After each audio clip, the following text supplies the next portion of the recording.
Alors, merci infiniment, messieurs. Alors, nous avons commencé à regarder l'avenir avec Marianne Barbalayani pour mieux comprendre les défis des régulateurs aujourd'hui. En 20 ans, la société elle-même a connu de profondes mutations et ses attentes également ont changé. Nous avons demandé à l'un des plus fins observateurs de la société, Gilles Finkelstein, le secrétaire général de la Fondation Jean Jaurès, de nous décrire ces évolutions. Gilles, bonsoir, c'est à vous. J'y vais. Qu'est-ce qui a changé en 20 ans? C'est la question, la petite question que Marianne m'a proposé de traiter. Qu'est-ce qui a changé en 20 ans? Vous avez 8 minutes. C'est le défi impossible que j'ai accepté avec beaucoup d'enthousiasme et un peu d'inconscience sans doute.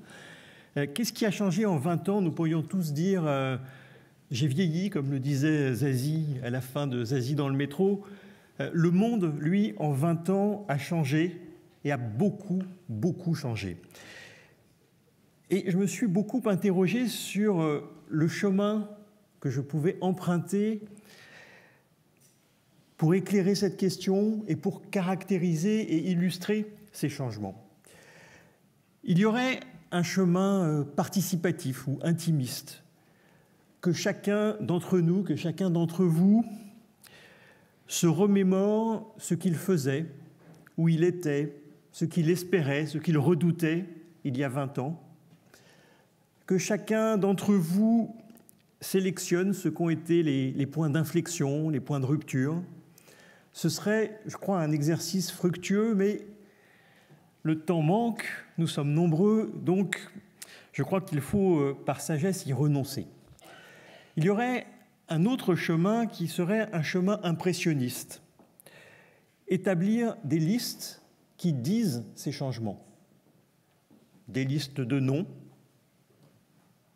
Barack Obama, Donald Trump, Xi Jinping, Vladimir Poutine, Angela Merkel, Emmanuel Macron, Elon Musk, Greta Thunberg, chacun pourrait ajouter les siens. Des listes de dates. Certaines ont été évoquées. 2005 et le référendum européen, 2008, la crise financière, 2010, la crise souveraine, 2015, les attentats ici, ou 2015, les accords de Paris, 2020, la crise sanitaire, 2022, l'invasion de l'Ukraine. Des listes d'objets, de sigles, de mots, iPhone, Facebook, Twitter, Instagram, TikTok, Tesla, ARN messager, crypto-monnaie, Brexit, GIEC, COP. Là aussi, la liste pourrait être longue. Ces listes ne sont pas exhaustives.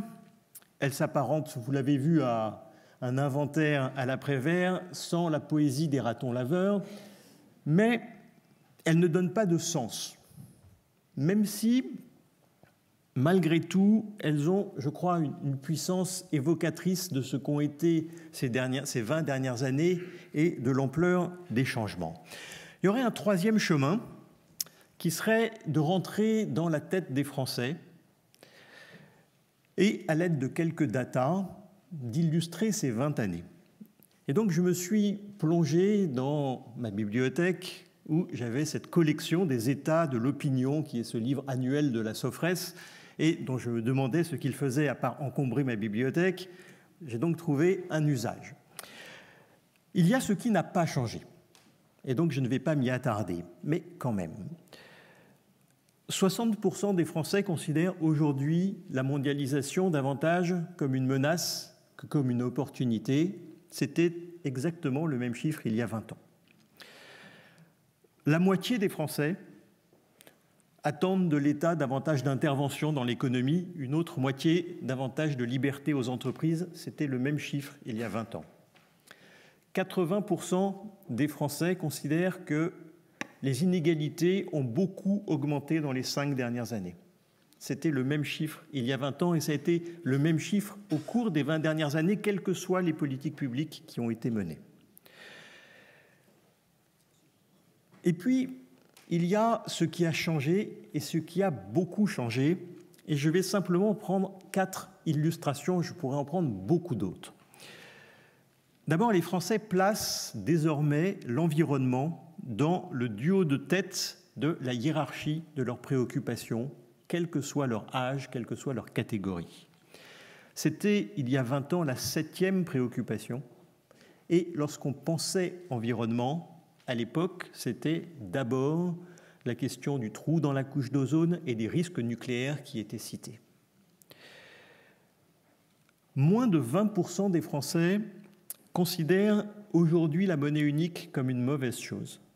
C'était 25 points de plus il y a 20 ans. 70% des Français considèrent que notre système démocratique fonctionne mal. Pour le coup, c'est 25 points de plus aussi qu'il y a 20 ans. Enfin, dans leur rapport à la politique, les Français éprouvent d'abord de la méfiance, hier comme aujourd'hui, mais le deuxième sentiment qu'ils citent est aujourd'hui le dégoût. Le dégoût, c'était l'espoir il y a 20 ans. Si j'essaye de donner du sens à ces données, je dirais qu'un triple basculement s'est opéré. Un basculement dans notre rapport au temps. Et c'est sans doute un des éléments les plus déterminants. J'avais appelé ça déjà en 2010 la dictature de l'urgence. Un temps accéléré avec le culte de la vitesse. Un temps saturé avec le culte de l'action où il faut que chacun de nos moments soit occupé et que même le même moment puisse être consacré à plusieurs choses à la fois. Un temps compacté où nous avons le culte de l'instant. Deuxième basculement, c'est le basculement dans notre rapport à l'espace, avec un monde à la fois plus grand, c'est la mondialisation de l'économie, c'est la crise climatique, et plus petit, avec un retour au local, aux proches, à la proximité avec ce que l'on a appelé la société du cocon. Enfin, un basculement dans notre rapport au savoir et dans notre rapport au pouvoir. L'idée même de représentation est de plus en plus contestée et il faut se souvenir de ce qu'a été la singularité du mouvement des Gilets jaunes qui, pour la première fois, n'a même pas voulu se donner une représentation qui, par nature, serait trahison. L'expertise est de plus en plus questionnée et le complotisme alimenté par les réseaux sociaux est devenu une idéologie au sens d'une représentation du monde pour une partie de la population. Je termine, je pourrais un peu lâchement conclure en disant que voici de grands défis à relever pour l'AMF et puis repartir tranquillement. Je pourrais même de manière faire pire, alourdir un peu la barque, enfoncer le clou en pointant les handicaps supplémentaires de l'AMF. Des procédures longues, une matière complexe et une institution qui tranche du haut de son expertise, ça fait beaucoup de handicaps. Mais je voudrais terminer quand même par une note optimiste en m'appuyant sur les 2 dernières grosses enquêtes que la Fondation Jean Jaurès a publiées depuis la rentrée. La première s'appelle « Les fractures françaises », c'est le baromètre panoramique annuel de l'opinion, dans lequel il y a au moins un enseignement pour vous, qui est que la défiance, contrairement à ce que l'on dit souvent, n'est pas une fatalité. Il y a des institutions en France dans lesquelles les Français ont confiance. Et il y a même des institutions dans lesquelles la confiance a progressé de 20 points dans ces 20 dernières années. Premier motif d'optimisme. Le deuxième, c'est une autre enquête que nous avons publiée la semaine dernière où nous avons essayé d'interroger les Français sur ce que serait pour eux la société idéale et donc de se projeter dans ces 20 prochaines années. Il est très frappant de voir à quel point ils sont dans l'attente d'un autre rythme et comment ils sont fatigués de cette urgence que j'évoquais tout à l'heure. À quel point ils demandent des règles et de la régulation, à quel point il y a une recherche de repères, de stabilité et de tranquillité. Et donc, autant d'opportunités pour une institution comme l'AMF pour les 20 prochaines années, autant d'opportunités, je reprends les mots que Marianne prononçait dans cette première introduction, à aborder avec confiance, courage et détermination. Merci beaucoup.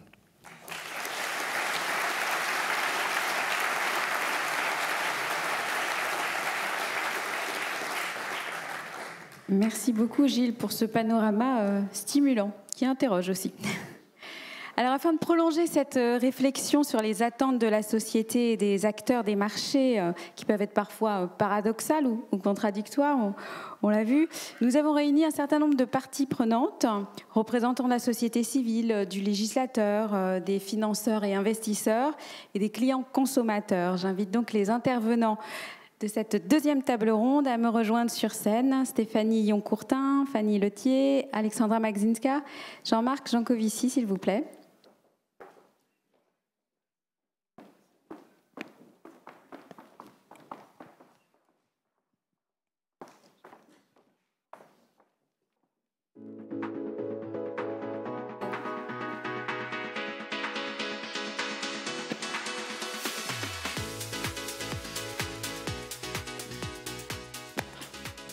Alors merci, bonsoir à toutes et à tous. Donc je vais présenter rapidement nos intervenants, même si nombre d'entre vous vous connaissent. Alors Stéphanie Yoncourtin, vous êtes avocate, vous avez travaillé à l'autorité de la concurrence, un autre régulateur. Vous avez été maire d'une commune du Calvados, conseillère départementale et régionale et élue en 2019 députée européenne sur la liste Renaissance.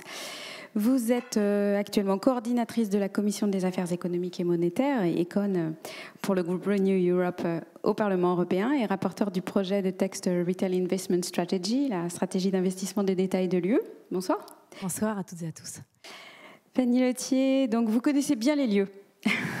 Vous avez commencé votre carrière à la Direction générale du Trésor, vous avez travaillé 10 ans dans la sphère du ministère, notamment comme secrétaire général du comité interministériel de restructuration industrielle. Vous avez ensuite rejoint BPI France, où vous dirigiez les équipes d'investissement direct dans les PME et ETI. Vous avez ensuite quitté le public pour cofonder en 2019 Généo Capital, donc une société d'investissement qui accompagne les entreprises familiales, une société de gestion indépendante agréée par l'AMF comme il se doit. Alexandra Magzinska, hello. Vous avez notamment travaillé à l'autorité de la concurrence polonaise. Vous étiez directrice adjointe des relations internationales et de la communication. Vous êtes actuellement directrice générale de la Fédération européenne des épargnants et usagers des services financiers, plus connue sous le nom de Better Finance. Et vous êtes membre du groupe des parties prenantes de l'EIOPA et du groupe Société civile des principes pour une banque responsable de UNEP-FI. Bonsoir. Pardon. Je termine avec vous, Jean-Marc Jancovici. Je ne sais pas s'il faut encore vous présenter. En tout cas, vous vous présentez comme ingénieur, consultant en énergie et climat. Vous êtes enseignant, conférencier, cofondateur du cabinet de conseil Carbone 4 et du think tank The Shift Project. Vous êtes membre du Haut Conseil pour le climat et on pourrait ajouter à ce CV co-auteur de bande dessinée à succès, puisque Le Monde sans fin était l'ouvrage le plus vendu en France en 2022. Alors on l'a vu lors de la première table ronde avec les présidents de l'AMF, l'Europe a pris une place majeure, incontournable dans la réglementation financière. Alors ma première question s'adresse à vous, Stéphanie Yoncourtin.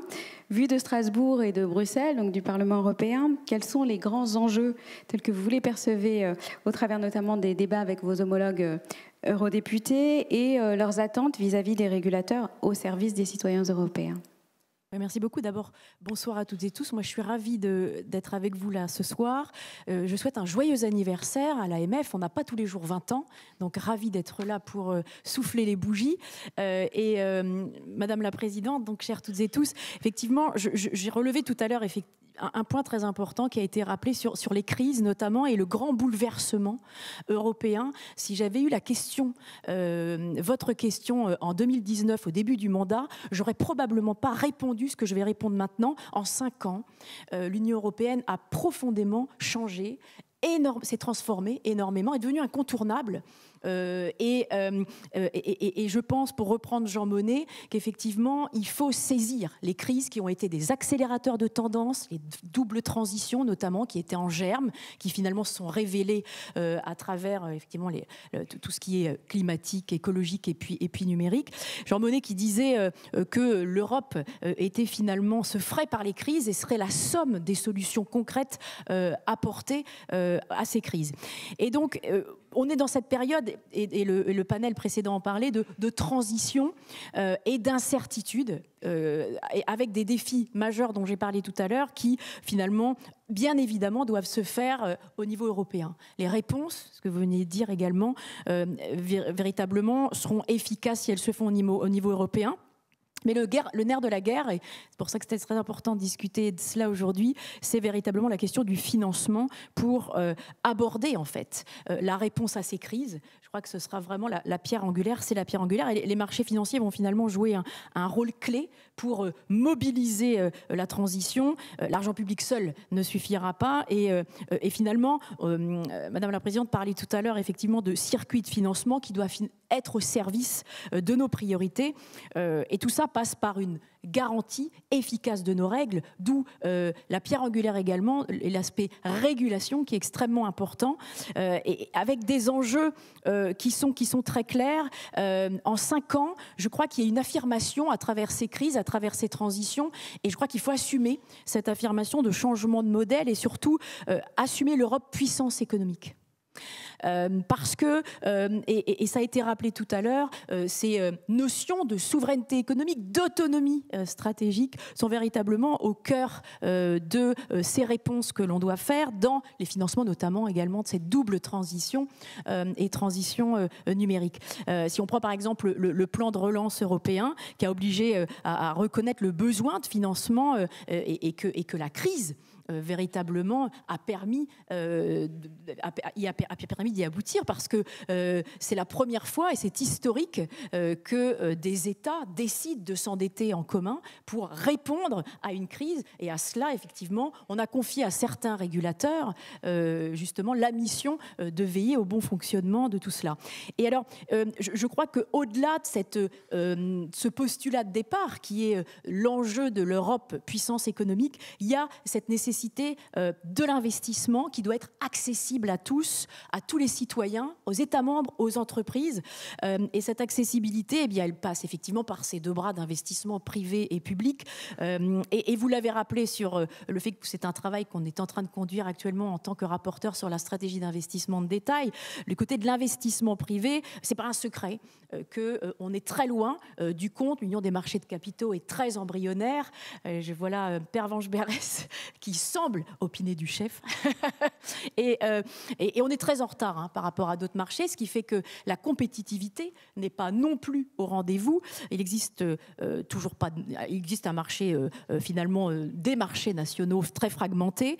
Notre culture de l'épargne et non de l'investissement pousse également nos entreprises plus facilement à investir outre-Atlantique. Et quand vous ajoutez à cela des mesures protectionnistes très importantes, notamment l'Inflation Reduction Act américain, eh bien vous avez là un cocktail assez détonnant qui pousse effectivement nos acteurs économiques à partir ailleurs, parce que les financements sont beaucoup plus faciles et les investissements également beaucoup plus rapides. Et si je devais résumer peut-être l'enjeu qui est quand même extrêmement important, ce serait que effectivement on a véritablement et on doit déplorer que 70% des citoyens européens n'ont jamais investi dans les produits financiers dans leur vie, ce qui finalement nous oblige à porter un regard très critique sur le fait qu'il faut avancer, et que j'espère qu'on ne va pas avoir une autre crise pour avoir un détonateur. Et sur ce sujet d'investissement de détail, effectivement, comment on peut améliorer, et donc c'est là où la place des régulateurs est très importante, l'encadrement du conseil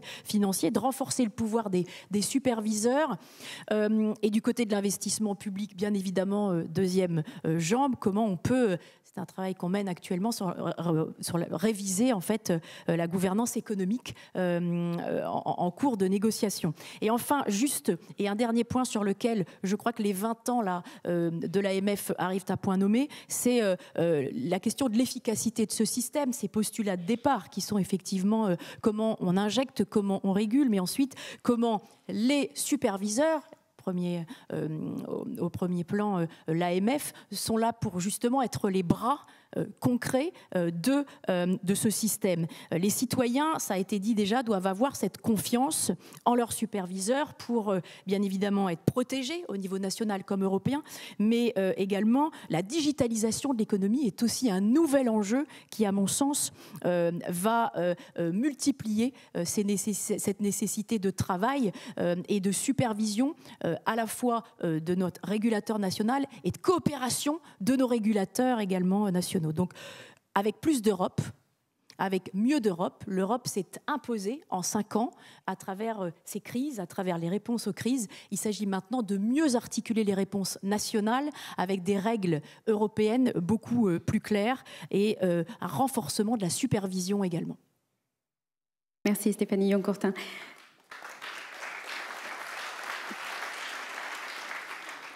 Je me tourne vers vous, Fanny. Ces questions de financement des transitions numériques et climatiques qu'évoquait Stéphanie Yoncourtin, on pourrait ajouter les transitions générationnelles, la succession dans les entreprises familiales, ça c'est votre quotidien. Donc quel est votre regard sur la contribution du régulateur à cet enjeu de financement de cette double transition ou de ces transitions et plus largement au financement de l'économie ? Merci Delphine et bonjour à tous. Donc effectivement, c'est aussi avec beaucoup d'émotion que je me trouve ici devant beaucoup de gens qui m'ont fait grandir à la direction du Trésor et qui ont parfois été mes mentors après être passés de l'autre côté du miroir pour développer ce que j'espère être dans la vision de l'AMF, c'est-à-dire une finance utile au service de l'économie réelle. Alors l'économie réelle, en Europe, c'est d'abord et avant tout des PME et des ETI. C'est 90% de l'emploi. Si on prend les ETI qui étaient hier mises à l'honneur par le président de la République, 6 000 entreprises qui représentent un tiers des exportations, un quart de l'emploi, un quart de la valeur ajoutée, un quart de la R&D. C'est cette entreprise-là auquel je m'intéresse. Et ces entreprises, aujourd'hui, je vais rebondir sur un point qui a été évoqué par Gilles Finchtenstein. Leur premier besoin, c'est d'abord un besoin de sérénité. C'est d'abord un besoin de temps long. C'est d'abord ce besoin de sortir de l'urgence qui a été évoqué. Et cette urgence qui n'a fait que s'accroître, c'est comme si depuis 20 ans, en fait, le temps s'était raccourci par la succession de crises, et puis aussi la volatilité qui est de tous les côtés avec la montée des risques.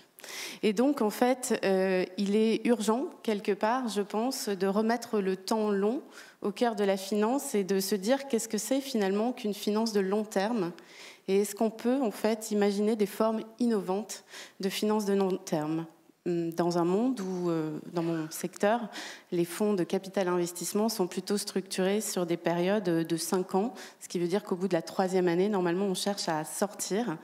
Nous avons réactivé un statut qui date de 1985, qui est dans le Code monétaire et financier, qui est celui de la société de capital risque, pour créer une société d'investissement qui a 99 ans de durée de vie renouvelable. Alors pourquoi c'est lié aux fameuses transitions qui sont évoquées? Pour plusieurs raisons. D'abord parce qu'une entreprise, elle se projette à l'échelle d'une génération. Quand on dirige une entreprise, on se dit qu'on le fait pour une génération, à l'issue de laquelle on transmettra à ses enfants, à ses cadres, ou on cédera. Mais le bon échelle de raisonnement, il n'est pas inférieur à 20 ans.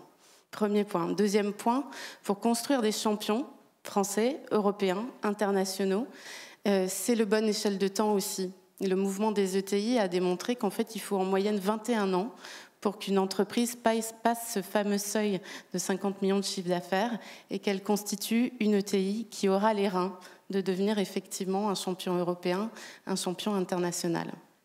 Quand on parle de transition, et particulièrement en matière de durabilité, si on ne veut pas tomber dans l'impact washing, comme on dit maintenant, dans le greenwashing, il faut lancer de vraies transformations dans les entreprises. Il ne s'agit pas juste de réduire à la marge son niveau de pollution, de se dire que finalement on va juste essayer de gratter un petit peu à droite à gauche et d'expliquer qu'en fait on a fait ce qu'il fallait en matière de RSE. Il s'agit vraiment en fait de revoir complètement son modèle économique et de se dire finalement parce que j'ai les hommes et les femmes, j'ai l'expertise de l'entreprise, j'ai de la R&D, j'ai des CAPEX, j'ai des usines. Qu'est-ce que je peux faire? Comment je peux innover pour que demain, mes produits, mes services, finalement, aident mes clients, et mon client final, c'est le citoyen, eh bien, à finalement engager ces démarches de durabilité, répondre aux enjeux de décarbonation de l'économie. Et ces investissements-là, dans l'innovation, dans l'appareil productif, ces investissements-là sont des investissements longs. Et les résultats, on ne les a pas en 3 ans. Ce sont des plans exigeants qui exigent de la confiance, de la constance dans le management des équipes, dans la mise sur le marché de l'innovation, dans les moyens financiers qui sont déployés. Et donc, on a besoin de temps long. Ça veut dire qu'il y a tout un travail de refonte à faire, parce que il faut bien voir que dans le code monétaire et financier, le long terme, ça peut être 2 ans, ça peut être 5 ans. Le régime des plus-values de long terme, c'est 5 ans. Donc voilà, je pense que une des attentes des parties prenantes, c'est cette prise de recul, un peu d'une vue d'hélicoptère, de se dire comment on peut remettre un petit peu de sérénité et s'attaquer sérieusement et faire du travail de fond et pas de la communication. Merci Fanny.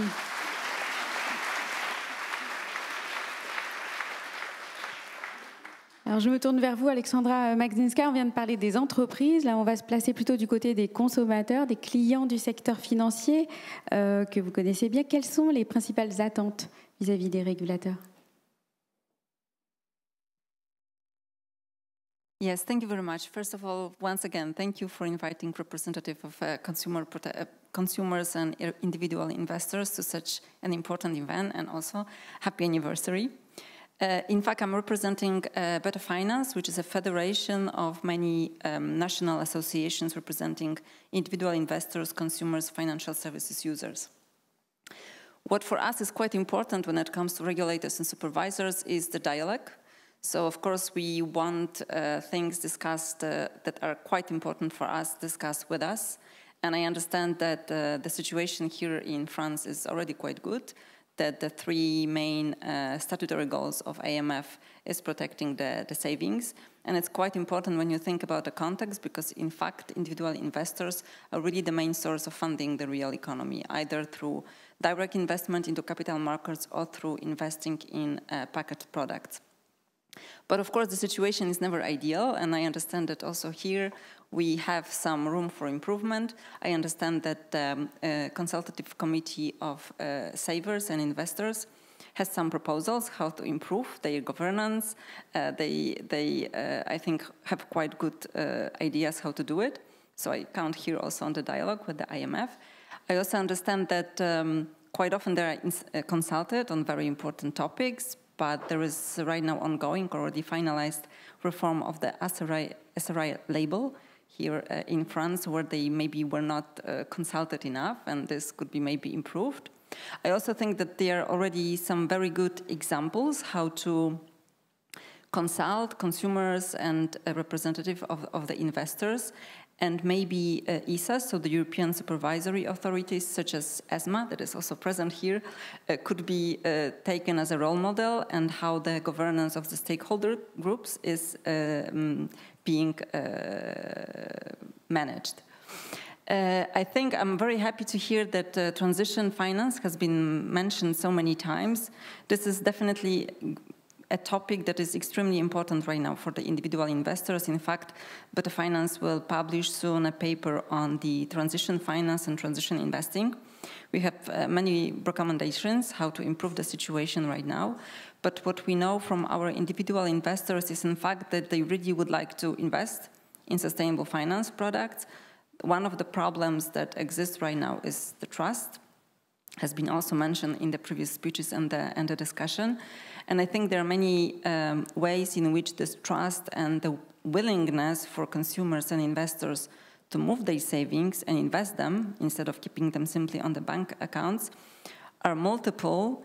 One of the main 2 ideas how to improve the situation would be, first, since investing is not a full-time job, to make the task easier for investors and improve and ensure access to real independent advice. And one of the main incentives to make them and to encourage them to invest is, of course, to improve the value for money. The current situation, the current system has not really served very well consumers and investors. Better Finance is publishing annually the research on the real return of the long-term and pension savings. We are going to publish it, in fact, next week. And for many years, the situation does not really look well. We really look at the rate of return because we here very much agree with the EIOPA that really the main risk of a pension product is not achieving the retirement objective of the saver.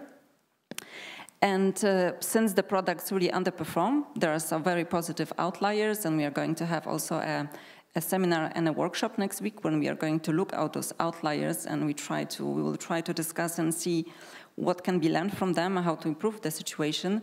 But in general, we think that since this situation is not good for consumers, something has to be done, and the something is really value for money. So we count here on supervisors and regulators to implement and enforce the concept, maybe also to have a look at what is being done right now in the UK FCA, because we think that they have some good ideas there as well.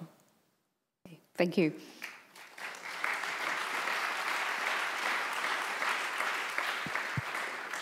Jean-Marc Jancovici, on connaît votre engagement pour le climat, dans la lutte contre le changement climatique. On a parlé pas mal de financement de la transition, un petit peu de greenwashing, impactwashing. Vous attendez les régulateurs avant tout sur ce terrain? On m'a dit de répondre à la question « Qu'attendez-vous du régulateur ?» Je vais répondre scolairement à la question. Dans le domaine qui me concerne, j'attends qu'il régule. J'attends qu'il régule. Alors, je vais vous donner d'abord 2 ou 3 anecdotes. Vous avez probablement entendu parler de l'affaire DWS aux États-Unis. Il y a quand même le premier asset manager allemand qui a vu débarquer la police voilà, dans ses locaux pour une affaire de greenwashing. Il n'y a pas très longtemps, vous avez probablement entendu parler aussi de la Banque Centrale Européenne qui a envisagé d'envoyer des prunes, des amendes, à un certain nombre de banques pour lesquelles la Banque Centrale considère qu'elles ne sont pas sérieuses sur l'intégration du risque climatique dans la gestion de leurs risques prise de manière globale. Et alors maintenant, je regarde l'AMF et je regarde quand est-ce que l'AMF aurait suspendu une cotation parce qu'un document de référence qui doit aujourd'hui contenir un certain nombre d'informations sur l'impact sur l'environnement ne serait pas conforme. Ou bien parce qu'un fonds de gestion aurait fait du greenwashing. Alors ça, si vous me laissez 1 heure, je vous en trouve 50. Hein.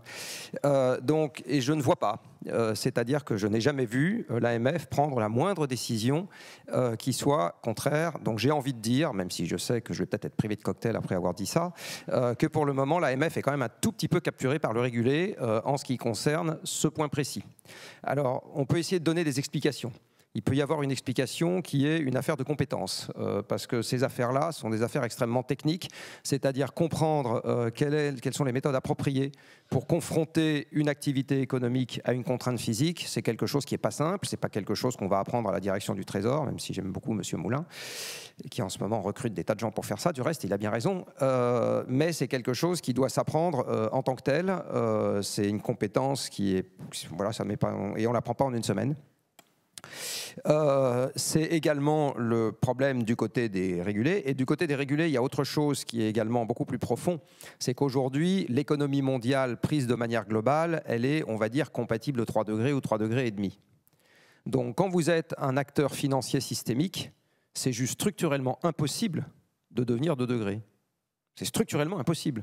Puisque vous ne pouvez pas être d'une température qui soit bien meilleure, si vous investissez dans toute l'économie, que l'économie elle-même.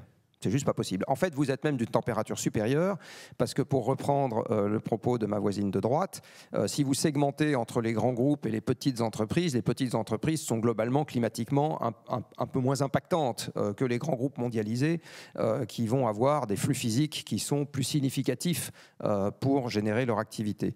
Donc on va dire que si on sépare entre les grandes entreprises et les petites dans une économie à 3 degrés sont plutôt à 2,5 et les grandes à 3,5, enfin, si je fais de manière très, très schématique. Et les investisseurs financiers, ils sont plutôt du côté des grandes entreprises. Donc aujourd'hui, quand on est un fonds de gestion investissant de façon passive, par exemple, dans l'ensemble, on suit bêtement le CAC 40, SBF 120, je ne sais pas quoi, eh bien, on va être par construction pas très loin de 3 degrés ou 3,5 degrés. Et donc tout fonds de taille un peu conséquente, je dis bien de taille un peu conséquente, qui affirmerait l'inverse, je pense que c'est une cible de choix pour l'AMF. Voilà, il suffit d'y passer le temps.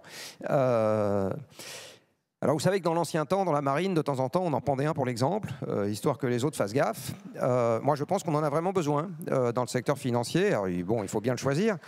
Mais à ne pas le faire, on se décrédibilise. Je le dis très sereinement, hein, à ne pas le faire, on se décrédibilise. Ça veut dire, en gros, on édicte des règles et puis ne pas les respecter n'a strictement aucune espèce d'incidence.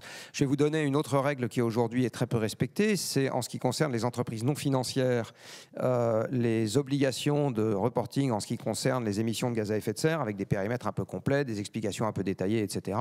On avait fait à Carbone 4 un inventaire de mémoire, on avait trouvé dans les entreprises qui étaient obligées de le faire entre l'ordre de 40%. Qui le faisait, enfin qui était conforme.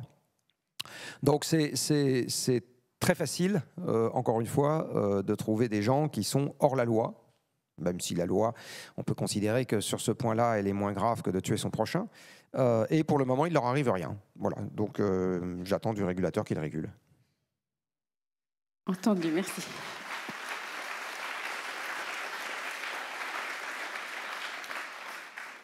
Stéphanie Aucourtin, on entend ces demandes, ces attentes, ces demandes exigeantes. Les régulateurs disposent-ils des bons outils justement pour réguler et sanctionner? Est-ce que les textes le leur permettent et comment améliorer leurs moyens d'action pour répondre à ces attentes? Oui, alors, je voulais revenir justement sur... alors, moi aussi, j'attends que en tant que co-législateur, co-législatrice, on attend que les régulateurs régulent, et c'est notre rôle d'adopter des règles. Une chose est l'adoption des règles, une autre, et vous avez un petit peu touché ça en parlant, c'est l'appliquer, ces règles, de les mettre en œuvre. Je voulais revenir sur ce mandat pour nous qui est extrêmement important, où on était un petit peu, on partait un peu du no man's land et peut-être du Far West en ce qui concerne notamment le numérique, et on a vu que pendant 5 ans les textes ont été adoptés à foison, notamment la crypto-monnaie, le MiCA, qui véritablement est le premier texte historique dans le monde qui pose la régulation des crypto-monnaies. Et je crois qu'en termes de texte, on a été servi. L'Europe a joué, je pense, vraiment ce rôle charnière de régulatrice, avec notamment également les textes sur le Green Deal et le changement climatique. Le revers de la médaille, c'est qu'aujourd'hui, on a un millefeuille réglementaire. Et un millefeuille, c'est bon, mais quand c'est un peu trop épais, ça finit par être indigeste. Et l'indigestion, eh bien, c'est très difficile ensuite à marcher sur cette deuxième jambe dans le cadre de la mise en œuvre. Et je pense que justement, il faut permettre aux régulateurs, comme les régulateurs doivent permettre, d'appliquer ces textes. La question de la mise en œuvre, elle est très importante. Un texte qui reste sans application, finalement, est lettre morte. Et aussi, c'est, je pense, très néfaste pour l'image de l'Europe, qui est aussi vue comme une grande puissance parfois hyper régulatrice, sans que véritablement les choses ne puissent avancer. Et comme disent nos Anglais, the proof of the pudding is in eating. Comme on dit en Normandie, un petit peu moins sexy, c'est à la fin de la foire qu'on compte les bouses. Et donc, vous voyez, c'est véritablement à la fin qu'on sait si le texte est efficace ou non. Et il y a 2 enjeux. Et je crois qu'il faudrait revenir sur un enjeu qui est extrêmement important, sur lequel nous nous battons en tant que législateurs au niveau européen. Et je crois que c'est la même chose pour les régulateurs, pour bien faire leur métier. C'est l'enjeu des ressources, qualitatives et quantitatives. Avoir suffisamment de ressources. Madame la Présidente, Marianne en a parlé tout à l'heure, la qualité également de ces équipes. Et effectivement, il faut saluer la qualité de l'AMF, qui est vue par ses homologues européennes comme étant véritablement de très bonne qualité. Et donc, grâce à ces ressources et au travail des équipes, il y a aussi un travail de soft power qui se fait au-delà de la régulation. Mais je voulais le dire notamment sur la stratégie d'investissement de détail, où véritablement la proposition de la Commission, qui renforce, et ça c'est très bien, le volet supervision, à côté, propose des moyens complètement ridicules. Et je me tourne là vers Verena Ross, parce que, notamment, si je prends l'exemple, 6 nouvelles personnes sont prévues pour épauler le développement et la mise en œuvre de nouvelles ressources pour l'ESMA.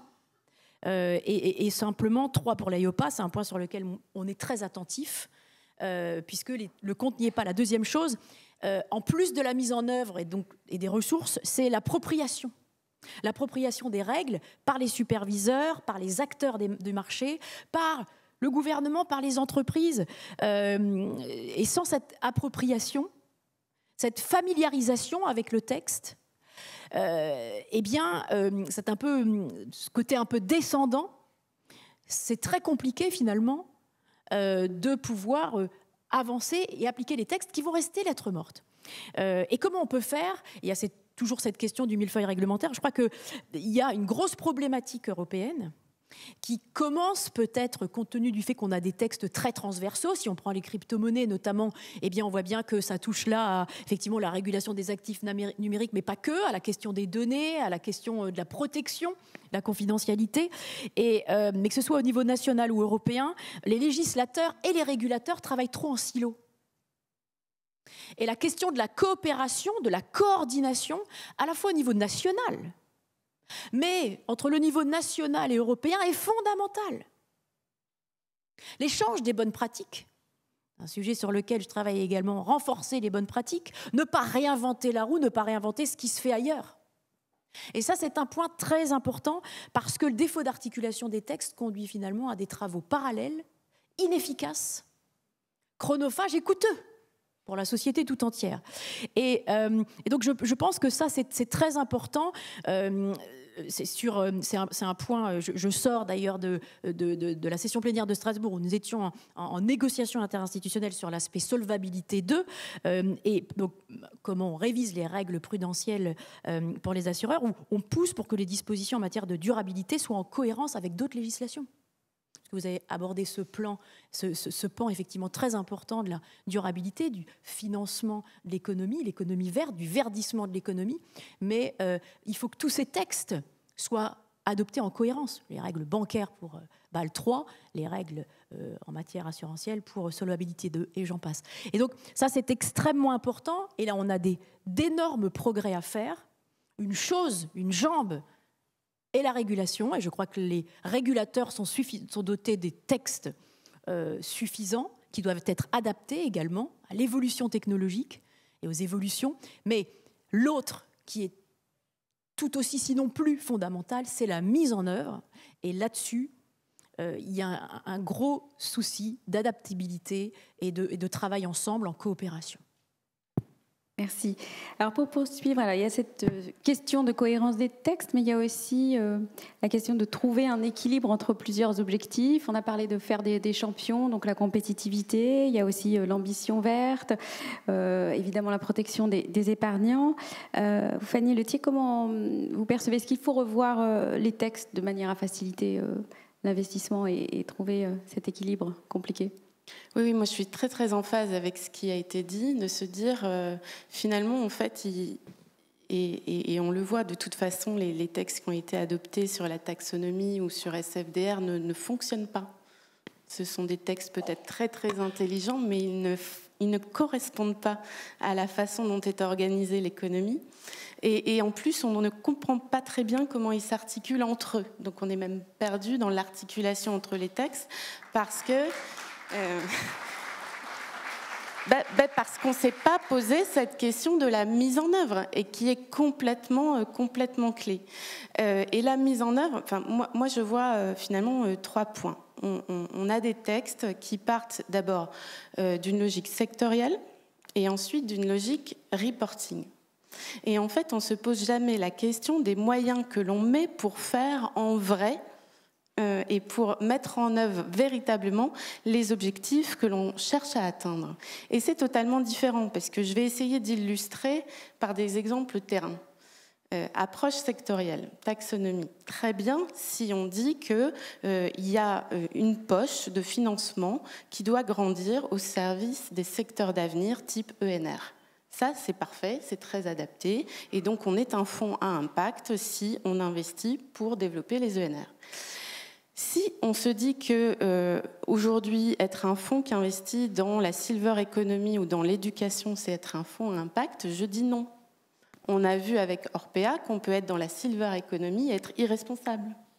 On a vu avec la financiarisation du secteur de l'éducation par LBO successifs qu'en fait, on contribue à dégrader la qualité de l'enseignement et à faire des boîtes à fric. Donc, on ne peut pas dire qu'on est un fonds à impact si on est dans l'éducation. Donc là, l'approche sectorielle, elle ne marche pas, en l'occurrence. La logique des indicateurs, moi, je suis la première à dire que pour savoir si on dit ce qu'on fait, on fait ce qu'on dit, il faut quand même, à un moment donné, mesurer. Mais si moi, je demande à une PME qui fait 20 millions de chiffre d'affaires, et je le fais parce que je respecte les règles, mais je demande à remonter 90 indicateurs annuellement. Vous croyez que mon patron de PME, il peut faire quelque chose de structurant? Il a balancé le sujet à sa DAF en disant « tu te débrouilles, tu me sors les indicateurs ». C'est pas une transformation d'entreprise, ça. Pour piloter nos plans de transformation, nos plans de transition vers l'impact positif, on choisit 4 sujets. C'est déjà beaucoup. Il faut être clair sur le fait qu'en fonction de la taille de l'entreprise, en fonction de son secteur, en fonction de son expertise, de sa R&D, on ne va pas faire la même chose. À une entreprise, je vais dire, toi, tu vas valoriser tes urines pour en faire de l'engrais agricole, parce qu'elle loue des cabines de toilettes sur des chantiers BTP. À une autre entreprise qui est dans le smart building, je lui dis, tu vas utiliser les smart grids pour te faire de la décarbonation de l'immobilier tertiaire. Mais chaque entreprise, en fonction de ce qu'elle est, de son objet social, va produire un plan d'impact et un indicateur qui lui est propre. Je ne peux pas comparer à une autre entreprise, je veux faire quelque chose qui serve. Et donc, je fais avec les armes que j'ai dans cette entreprise-là. Et donc, 3 indicateurs par entreprise, c'est très bien. Donc, pour moi, il faut, et on dit souvent, il y a 2 systèmes de régulation. Il y a le rules-based et principle-based. Et là, je crois qu'il faut vraiment aller sur la vérification des principes et arrêter de faire des normes hyper détaillées qui ne peuvent pas s'appliquer à tout le monde. Et donc, en fait, nous, ce qu'on regarde dans les entreprises, et peut-être aussi ce que je suggère aux régulateurs de regarder dans les fonds, c'est finalement quelles sont les ressources humaines qu'on a mis au service de ces objectifs. Est-ce qu'on a fait des recrutements sur ces sujets-là? Quels sont les investissements en R&D qui ont été faits? Quels sont les CAPEX qui ont été mis? Et là, je me dis, j'ai face à moi un chef d'entreprise qui est sérieux dans le fait de vouloir transformer. Il se met en mouvement et je le vois par les moyens qu'il mobilise. Et dans les fonds d'investissement, c'est pareil. Si vous voulez savoir si un fonds fait du greenwashing ou s'il n'en fait pas, mais regardez s'il a que des directeurs d'investissement, ou bien s'il a mis des équipes dédiées à la RSE, non pas juste pour demander des reportings aux boîtes et puis dire c'est bon, j'ai les reportings, mais pour aider les boîtes à faire leur transformation. Donc nous, on a recruté des ingénieurs, on a recruté des gens qui viennent de l'audit RSE, et on met ces compétences-là à disposition des entreprises. On organise du partage de bonnes pratiques entre les dirigeants, entre leurs responsables de la RSE et de l'impact. Ce sont des choses qui sont vérifiables, mesurables, par des reportings un tout petit peu différents qui ne dit pas « envoie-moi 90 indicateurs », mais qui dit « dis-moi ce que tu fais et fais ce que tu dis ». Et donc, par exemple, il y a un label qui est très intéressant, beaucoup plus pour nous que SFDR, parce que dans SFDR, nous, on est article 8. Mais alors, qu'est-ce qui nous distingue d'un autre fonds ? Ce n'est pas un label. Non, parce que pour moi, article 8, c'est la base. Enfin, tout le monde devrait être article 8. Article 8, c'est je m'engage à mettre en œuvre les best practices en matière de RSE. C'est le minimum, il me semble, quand on fait ce métier-là. Mais il n'y a pas la catégorie des fonds de transition dont on parlait. Et que moi, j'ai vu qu'il y avait beaucoup de travaux sur le sujet. J'espère qu'elle va sortir. Parce que moins de 1% des entreprises qui m'intéressent, donc ces PME, ces ETI, sont éligibles à la taxonomie. Donc en fait, je cherche à reconnaître en fait comment on valide qu'une entreprise qui était hors taxonomie, dans 5 ans, en fait, elle commence à rentrer dedans parce qu'elle a fait sa transformation. C'est ça que je cherche à prouver et à mesurer. Et donc des labels de type société à mission, donc nous on est une société de gestion société à mission, sont plus intéressants parce qu'on prend un certain nombre d'engagements. Et puis on définit un plan d'action et des indicateurs qui correspondent à ces engagements, qui ne sont pas comparables à ceux des autres parce qu'ils nous sont propres, mais qui sont audités par un tiers externe qui vient effectivement dire si on a fait ou pas ce qu'on avait dit. Merci beaucoup, Fanny.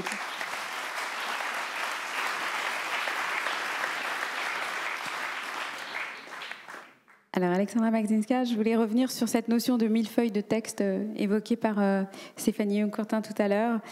Est-ce que le consommateur s'en sort? Est-ce qu'il comprend, notamment sur les questions de durabilité? Et comment pensez-vous qu'on puisse l'y aider? Yes, this is very difficult, in fact. We have a very complicated framework here.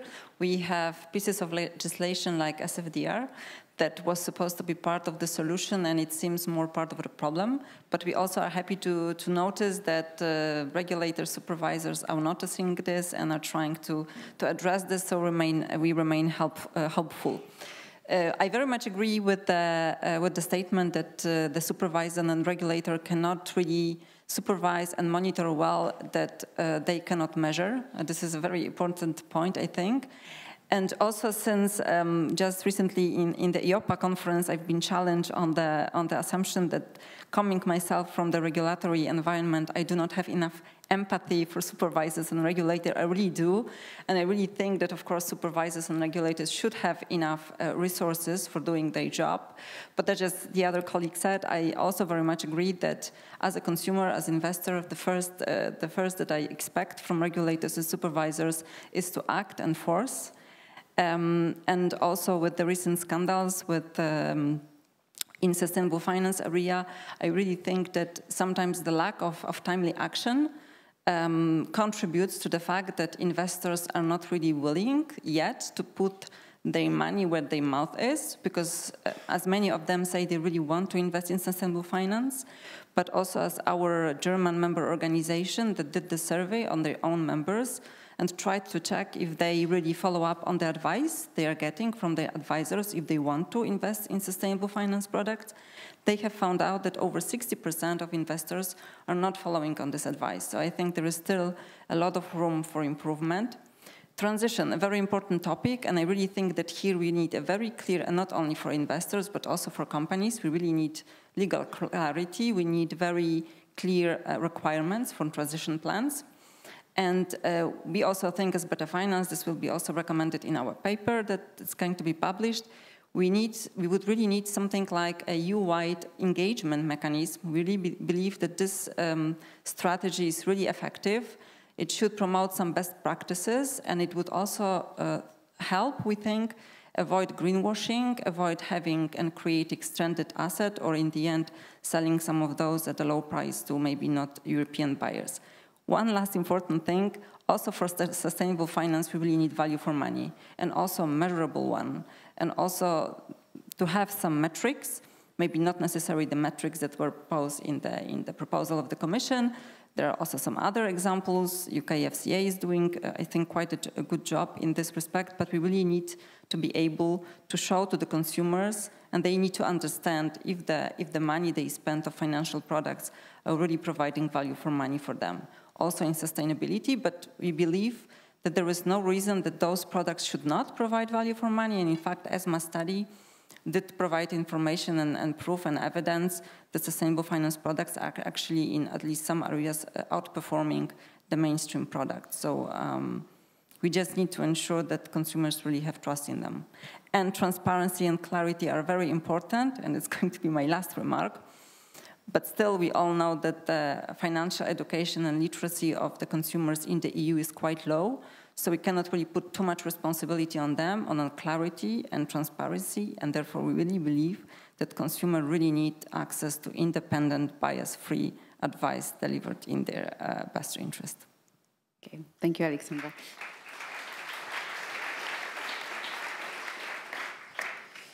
Jean-Marc Jancovici, on a évoqué les questions d'interopérabilité des textes. En préparant cette table ronde, on a évoqué ensemble l'absence de standards partagés par tous. Pour vous, c'est un des gros problèmes ? En fait, je vais rebondir sur ce qu'a dit Fanny Lettier. Je vais dire un peu la même chose. Il y a un sujet de cohérence entre les textes. Alors, il y a deux manières de faire des méthodes, en gros. Vous avez une première manière qui part du problème physique à traiter, et vous avez une deuxième manière qui part de la préservation des intérêts en place.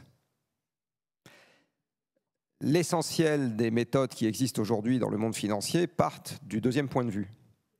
Mais comme évidemment les intérêts en place ne sont pas tous les mêmes, vous arrivez à la fin à des textes qui s'entrechoquent.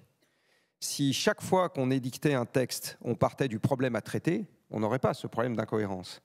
Je vais donner un exemple sur la catégorisation des activités. Qu'est-ce qu'une activité durable? C'est une activité qui est compatible avec des émissions, enfin sur la partie climat, je peux parler du reste, c'est une activité qui est compatible avec une baisse planétaire des émissions de 5% par an.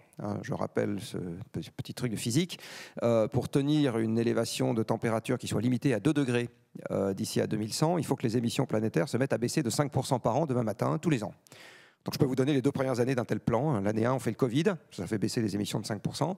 On ne remet surtout pas l'économie dans l'état dans lequel elle était avant le Covid. On la laisse dans l'état dans lequel elle était. La 2e année, vous éradiquez l'appareil industriel de l'Allemagne et du Japon. Voilà, ça, on l'a fait en 1945, ça fait moins 5% aussi. Et puis, il me faut une idée pour la 3e année. Voilà, j'attends des idées. Donc, vous voyez bien qu'une activité durable, c'est compatible, alors je suis désolé de dire ça à la nouvelle présidente de l'AMF, mais c'est compatible avec des chocs de cette ampleur répétés tous les ans. Et additionner et cumuler. Voilà, c'est ça aujourd'hui une activité durable. Vous comprenez bien qu'on n'y est pas et que les gens qui se revendiquent de la durabilité aujourd'hui en sont globalement extrêmement loin. Donc si à chaque fois qu'on faisait une nouvelle méthode pour confronter n'importe quel acteur non financier ou financier à cette contrainte, on partait à chaque fois du problème à traiter, qui est physiquement très bien décrit, à la différence de la biodiversité qui est un casse-tête abominable sur le plan scientifique, le climat c'est très très simple, c'est un problème physique de base, l'opacité aux infrarouges de quelques espèces chimiques qui se baladent dans l'atmosphère, toutes les émissions sont fongibles, enfin physiquement c'est assez simple, eh bien on n'arriverait pas à des méthodes qui s'entrechoquent. Aujourd'hui, il faut bien voir que l'essentiel des méthodes qui existent, alors je suis juge et partie moi dans cette histoire, je vous préviens, parce que Carbone 4 a une activité de fourniture de données dans le domaine climatique et biologique, enfin biodiversité. Mais ce qu'on constate sur le marché, c'est qu'aujourd'hui l'essentiel de ces méthodes, c'est de la commodité, c'est-à-dire que les gens veulent des cases à cocher, la plus grande quantité de cases à cocher possible, pour le prix le moins cher possible. Et la pertinence de la méthode, on en discutera demain si on a le temps. Je dis que c'est l'essentiel de l'état du marché aujourd'hui. Il y a quelques exceptions, mais globalement, c'est comme ça que ça se présente. Et je pense que dans le private equity, c'est exactement pareil pour ce que j'ai pu en constater. C'est évidemment pas comme ça qu'on va faire, qu'on va y arriver. Donc le premier souci de cohérence, il doit être dans le fait de repartir du problème à traiter dans les méthodes qu'on met au point. Mais ça, malheureusement, quand on fera ça, on se rendra compte que le roi ou la reine sont nus. Parce qu'on se rendra compte qu'on n'y est pas du tout aujourd'hui. Et qu'il y a énormément d'activités qui sont, si ça se trouve, même Carbone 4, qui a comme client des entités bénéficiant de la mondialisation. Donc même nous, si ça se trouve, on n'est pas du tout compatible avec un monde qui fait moins 5% par an. On a besoin d'ordinateurs, on a besoin de tout un tas de trucs. Mais on se rendra compte qu'en fait, aujourd'hui, on est encore très très loin d'avoir enclenché la bonne vitesse pour arriver à régler le problème. Et alors, je vais revenir à ce que je disais tout à l'heure. Il y a un problème de formation. C'est-à-dire qu'aujourd'hui, la quasi-totalité des gens dans le monde financier et ailleurs, mais pour moi, c'est encore pire dans le monde financier, parce que Carbone 4 a la joie de travailler avec 800 clients différents dans à peu près tous les secteurs de l'économie, donc on est capable de faire des comparaisons. Il y a un certain nombre de secteurs industriels où, pour reprendre l'expression de l'ami Vandamme, l'awareness est quand même un peu plus élevée sur ce genre de sujet. Et enfin, donc il y a un problème de formation, il faut comprendre le problème à traiter. Il y a un problème de moyens. Moi, je suis tout à fait d'accord avec ce qu'a dit Fanny Laitier. En fait, vous pouvez juger de sérieux d'un acteur à la quantité, au pourcentage de son chiffre d'affaires qu'il met dans les analyses des flux physiques qui lui permettent d'avoir son activité. D'accord ? Si vous avez un stagiaire dans un coin, vous savez qu'il peut raconter ce qu'il veut. Ça n'a aucune espèce d'importance. À une époque, j'avais suggéré que la signature des PRI, Principles, soit interdite à tout acteur financier qui ne consacrerait pas 1% du budget IT à mettre en place un système de pilotage et 20 heures de formation par tout salarié de la boîte. D'accord ? S'il fait pas ça, il n'a pas le droit de signer l'engagement comme quoi il va faire des trucs bien. Parce qu'on sait qu'il ne le fera pas. Il n'en a juste pas les moyens. Donc il y a un vrai sujet. Alors évidemment, tout ça va coûter de l'argent. On a ce problème à gérer en plus des autres qu'on avait déjà sur les bras. Mais il n'y a juste pas moyen de faire autrement. Donc on se dirige vers un monde plus complexe, plus coûteux d'une certaine manière.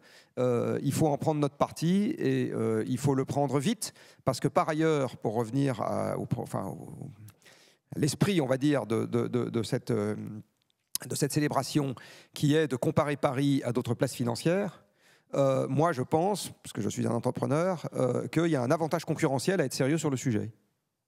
Voilà. Et je pense qu'il faut s'en rendre compte. Merci.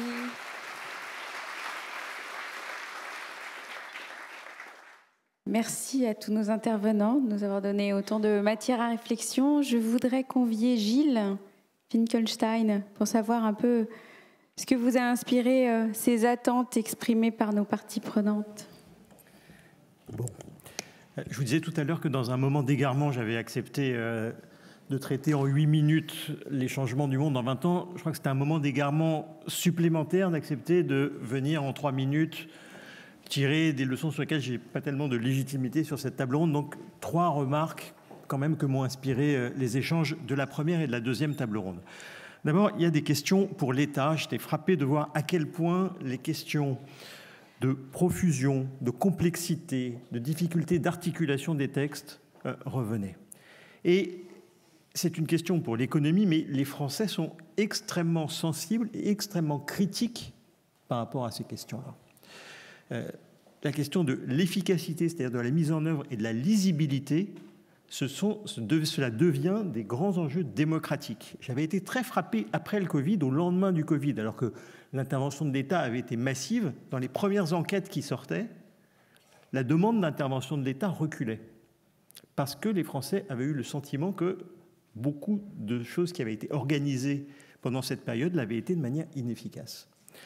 Et donc, cette question d'une culture de la responsabilité et de l'évaluation, je pense, reste un grand chantier devant nous. Deuxième remarque, question pour notre économie, jusqu'à quel point, je reprends d'une certaine manière l'interrogation de Fanny, il faut revoir notre modèle économique, c'est-à-dire à la fois nos modes de production et nos modes de consommation par rapport aux enjeux de décarbonation. C'est une question évidemment qui concerne le régulateur, que le régulateur régule, pour reprendre la formule de Jean-Marc, mais ça va bien au-delà du régulateur. Et je disais tout à l'heure dans mon introduction que les Français aspiraient, quand on les interrogeait sur leur société idéale, à de la tranquillité et à de la stabilité.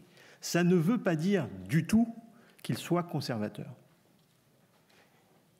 Pour arriver à ça, ils ont la conviction, à raison, qu'il faut une transformation très profonde. 60% d'entre eux qui disent qu'il faut un changement radical ou un changement en profondeur de nos sociétés et de notre économie. Alors ils le font parfois avec des contradictions. C'est-à-dire qu'ils souhaitent à la fois, je vous prends ce seul exemple, quand on demande en termes de lieu de vie, qu'est-ce que vous souhaiteriez, ils souhaitent de manière massive être propriétaires d'une maison isolée avec jardin, avec un médecin à proximité, et tout ça dans le respect des contraintes environnementales. Donc, évidemment, ça se fait avec des contradictions, mais en tout cas, il y a cette idée qu'il faut transformer, et ça ne concerne pas seulement, et même sans doute pas d'abord les citoyens, c'est un débat qui va au-delà. Je termine par une dernière remarque, qui est une question pour notre démocratie. J'ai été frappé dans les 2 tables rondes de voir à quel point l'importance. Les crises étaient le moteur du changement. C'était vrai pour l'AMF à chaque étape, c'était vrai pour l'Europe, c'est ce que disait Stéphanie tout à l'heure, et d'une certaine manière, ça nous semble de plus en plus naturel. Tant, a fortiori depuis 20 ans, la gestion des crises devient le mode normal de gestion parce que les crises se succèdent à un rythme de plus en plus accéléré. Mais on ne mesure pas à quel point cela devient de plus en plus problématique. Parce que s'il y a des crises qui sont imprévisibles, il y a beaucoup de crises qui sont prévisibles. Et qu'à les traiter trop tard, on les traite de manière à la fois inefficace et de manière beaucoup plus douloureuse. Et donc, je crois le point commun aux 3 remarques que je fais, c'est notre rapport au temps, par lequel beaucoup d'entre vous ont évoqué. Je disais la dictature de l'urgence. S'il y a une urgence là, c'est de sortir de la dictature de l'urgence. Voilà la dernière remarque que je voulais faire à cette table ronde. Merci.